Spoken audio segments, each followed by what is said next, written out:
ஓம் முருகா வெற்றிவேல் முருகா. வேலுண்டு வினையில்லை, மயிலுண்டு பயமில்லை.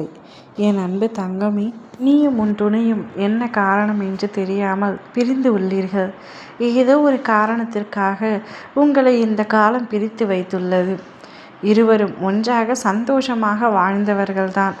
ஆனால் யார் பட்டதோ தெரியவில்லை, இப்படி பிரிந்து இருக்கின்றீர்கள். அதனை பொறுக்க முடியாமல் உன்னுடைய துணையின் குடும்பத்தில் இருக்கும் உறவுகள் ஒரு இடத்திற்கு சென்று குறி பார்த்தார்கள். குறி பார்த்தவரும் யார் என்று உனக்கு தெரிந்தவர்தான். நீ எப்பொழுதும் உன் துணையின் வீட்டில் யாரிடம் குறி கேட்பார்களோ, யாரிடம் ஜாதகம் பார்ப்பார்களோ அவரிடம் சென்றுதான் இப்படி பிரிந்துள்ளார்கள் இருவரும்.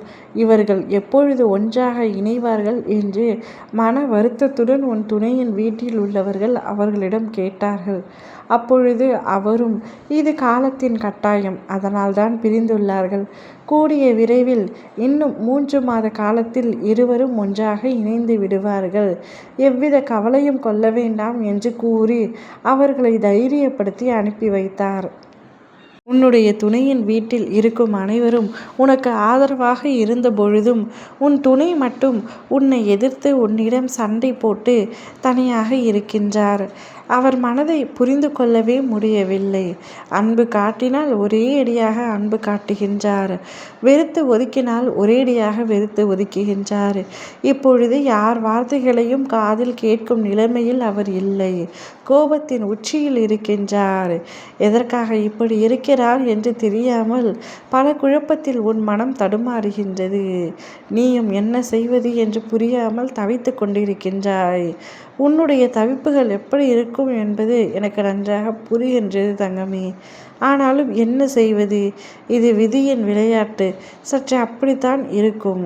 கலங்காதே, அனைத்தையும் நான் மாற்றி காட்டுவேன். அவருடைய எண்ணங்களையும் குணங்களையும் நான் மாற்றி காட்டுவேன். நீதான் அவருக்கு நிரந்தரமான உறவு என்பது அவருக்கு புரிந்தாலே போதும். உங்களுக்குள் இருக்கும் பாதி பிரச்சனை தீர்ந்துவிடும். பிரச்சனைக்கான காரணம் 3வது மனிதர்கள்தான். 3ஆம் நபர் இடம்பெற்றதால் உங்கள் இருவருக்குள்ளும் பிரச்சனை ஏற்பட்டுவிட்டது. அந்த 3ஆம் நபரை அடியோடு அழித்து விடுகின்றேன். நீ கவலைப்படாதே தங்கமே, தைரியமாக இரு. நிச்சயம் உன்னுடைய வாழ்க்கை நீ விரும்பியபடி இருக்கும். நீ எப்படியெல்லாம் உன் துணையுடன் வாழ வேண்டும் என்று ஆசைப்பட்டாயோ அதற்கு மாறாக இப்பொழுது நடந்து கொண்டிருக்கின்றது. ஆனால் உன்னுடைய ஆசை கூடிய விரைவில் நிறைவேறும்.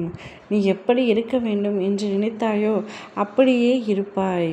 அதற்கு உன் அப்பா நான் உத்தரவு தருகின்றேன். கவலைப்படாமல் தைரியமாக பத்திரமாக இரு. ஓம் முருகா வெற்றிவேல் முருகா.